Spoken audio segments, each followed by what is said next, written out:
nos dias do Quarto Império, nos dias do animal terrível e espantoso. Ele não cita o animal terrível e espantoso, ele vai falar do quê? Olhando para trás, dos dias de João para trás, quem que é o primeiro animal?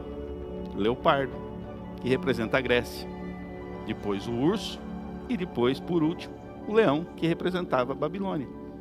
Dá para você ver João olhando para trás e dizendo assim, ó, lá atrás, ó, faz o caminho de volta aqui, ó. Leopardo, urso, leão, aonde aparece isso? Ele está olhando daqui para lá. E ele está dizendo assim, esse poder que aparece lá atrás em Daniel, que muda os tempos e a lei, mudou a lei de Deus do sábado para o domingo, quem é?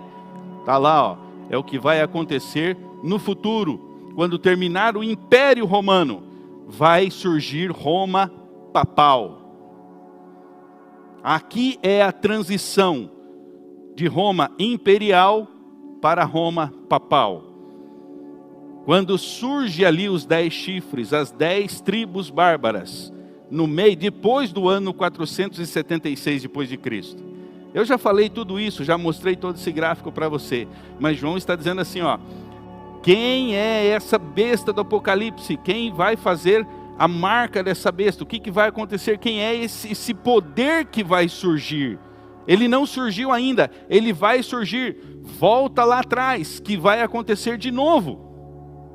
Você se lembra quando eu mostrei para vocês Daniel capítulo 3? A estátua de Nabucodonosor, todinha de ouro. O ouro representava o quê? Domínio político. As medidas da estátua representavam os deuses babilônicos. O Deus maior representado pelo número 60, o Deus menor pelo número 6, eram as medidas da estátua. Lembram-se que eu falei para vocês, quando o domínio político e religioso se unem, cristão vai para o fogo? O que aconteceu em Daniel capítulo 3? Ananias, Misael e Azarias, que não quiseram adorar a estátua, e nem os deuses babilônicos, foram lançados na fornalha de fogo ardente. Quando se une domínio político e religioso, o cristão vai para o fogo. E isso aconteceu também na Idade Média. Aconteceu lá em Babilônia, no ano 600 e poucos antes de Cristo. Aconteceu também na Idade Média, ali no período dos 1260 anos, na Santa Inquisição. Quando o domínio político e religioso se uniram. Quando em 538 Justiniano, rei dos francos, uma das tribos bárbaras que ajudou a destruir o Império Romano, Justiniano, rei dos francos, deu poder bélico, poder político ao bispo de Roma. E quando o domínio político e religioso se unem, cristão vai para o fogo. E o que aconteceu no final? Nesse período aqui de 1260 anos, 1260 dias proféticos, e cada dia profético representando um ano. Começando em 538, quando Justiniano dá poder político ao bispo de Roma, e vai terminar em 1798.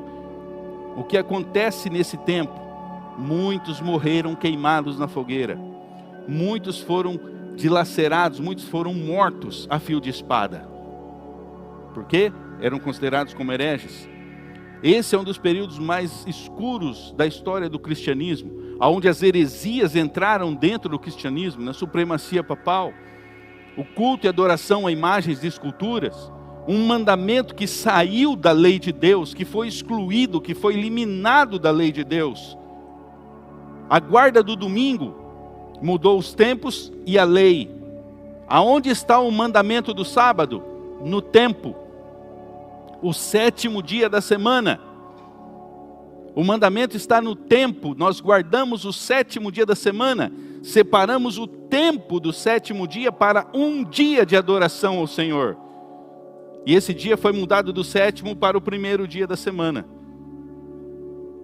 Aqui está, queridos, boa parte da história do cristianismo. O que aconteceu nos anais da história. E por que estamos vivendo da maneira que vivemos hoje? Lembram-se que eu falei para vocês que muitos evangélicos criticam, ficam indignados com os católicos porque adoram imagens de esculturas. Os evangélicos não adoram imagens de esculturas, mas eles falam, o católico está errado, não pode adorar imagem de escultura, mas guarda o domingo que o Papa decretou. vai guardar o domingo que o Papa determinou. E a Igreja Católica diz assim: nós temos sim autoridade para mudar a lei de Deus. Se julgam na autoridade de mudar aquilo que Deus deixou. Deixa eu contar uma história bem rápida para vocês aqui. Eu me lembro que, eu não sei se dá tempo de contar, deixa eu ver, dá. 3 minutinhos eu consigo terminar. Eu estava como pastor em Palmas, no Tocantins. Eu fui para Palmas em 2007, fiquei lá até 2013. E como pastor da igreja lá, nós ficamos com o norte da cidade de Palmas. E a cidade de Palmas, ela tinha uma outra cidade pertinho dela ali, que era a cidade de Lajeado, 50 quilômetros, e ficava na direção norte da cidade de Palmas. Então Lajeado ficou para o distrito das igrejas que estavam no norte de Palmas, que era o meu distrito. Então eu viajava 50 quilômetros para atender aquela cidade no interior. E 50 quilômetros de distância. E certa vez eu fui pregar no sábado de manhã, almocei na casa dos irmãos, e aí eu estava voltando para casa, à tarde, no sábado à tarde. E quando eu saí no trevo da cidade, tinha um padre. Um padre, estava de batina. Sabe, com aquela cruz assim na frente e tal. Não sei que ordem que é, mas é uma das ordens ali dos padres. E ele estava na entrada da cidade ali, na rotatória, na entrada da cidade, no trevo, pedindo carona. E eu parei. Claro, para ajudá-lo, mas também por curiosidade. E aí ele entrou e nós fomos conversando.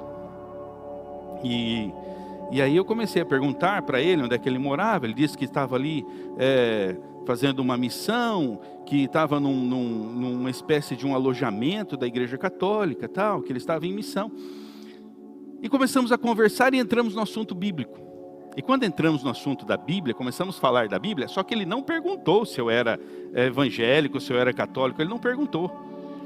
E eu continuei a conversa, e continuei falando sobre a palavra de Deus. E de repente eu perguntei para ele sobre o santuário. E ele acreditou no santuário. Ele falou: não, realmente o santuário existiu. E eu falei para ele: o que tinha no santuário no lugar santo? Você se lembra? Tinha a arca da aliança. Não, tinha a tábua. O que tinha no lugar santo? A mesa com os pães da proposição, tinha o candelabro, tinha um altar de incenso. Falei: muito bem. E eu ia perguntando. Aí eu comecei a diminuir o pé do acelerador, né? Porque começou a interessar o assunto. Eu comecei a diminuir. Aqueles 50 quilômetros foram os 50 quilômetros mais demorados da minha vida. Mas eu queria saber o que ele tinha para falar para mim. E aí eu diminuí e perguntei para ele: e o lugar santíssimo? Lembra-se que tinha um lugar santíssimo no santuário?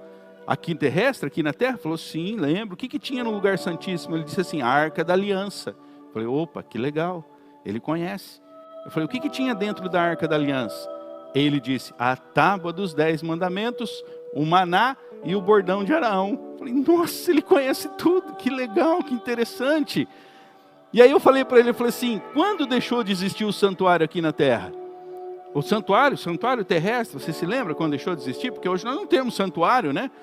Ele falou assim: eu acho que foi na morte de Jesus, né? Eu falei: exatamente. Você lembra que o santuário teve o véu que separava o lugar santo do lugar santíssimo? E ele rasgou de alto a baixo e tal? Ele: lembro sim, está na Bíblia. Eu falei: que interessante, ele conhece.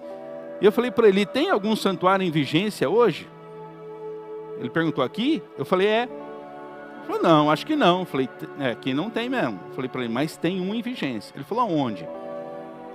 Aí eu falei para ele do que está escrito lá em Hebreus, capítulo 8, versículo 1. Que Jesus é o nosso sumo sacerdote no santuário celestial. E ele se lembrou do texto. Aí eu disse para ele, eu falei: você sabe o que está escrito em Apocalipse, capítulo 11, verso 19? Ele falou: não. Eu disse assim: abriu-se o santuário de Deus que se acha no céu. E foi vista a arca da aliança no seu santuário lá no céu. Aí eu perguntei para ele, eu falei: como? Se aqui na terra tinha 10 mandamentos, e um deles falava: lembra-te do dia de sábado para o santificar, como que na arca da aliança no santuário lá no céu está escrito guardar domingos e festas? Aí ele parou, olhou para mim e falou: você não é católico, né? Eu falei, não, eu não sou. Que religião que você é? Eu falei, eu sou adventista do sétimo dia. Ele falou, ah, tá. Eu falei, pois é, mas está escrito. Ele falou, pois é, olhe as palavras dele. Ele disse assim, nós católicos, nós não cremos que a Bíblia é a autoridade final. Tem o clero e a tradição. E a Bíblia.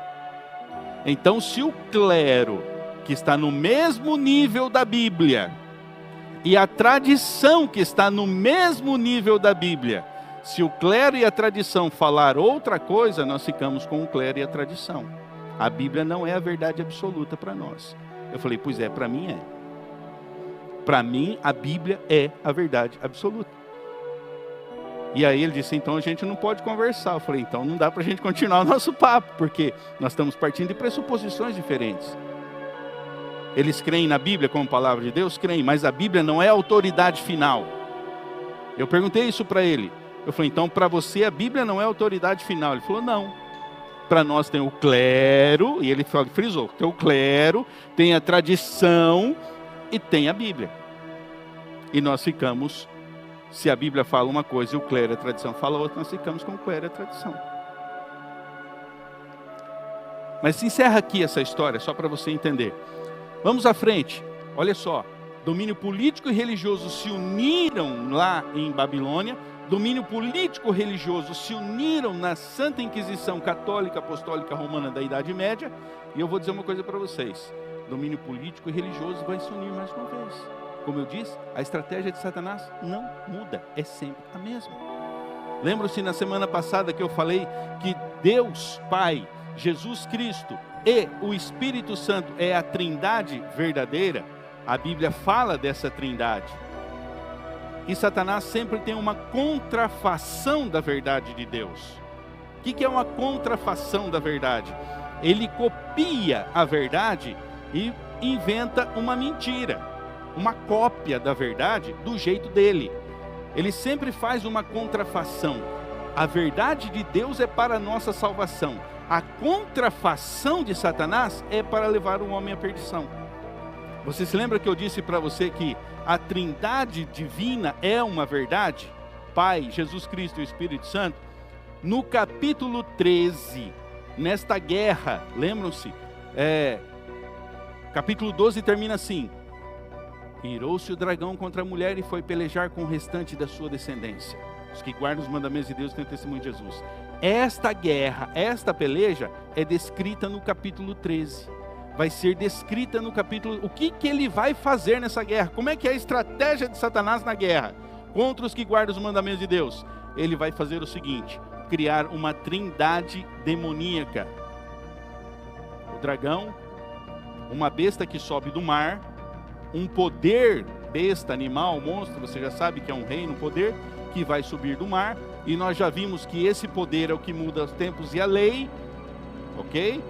Essa é a besta que emerge do mar, no poder religioso. E você já identificou quem é esse poder religioso.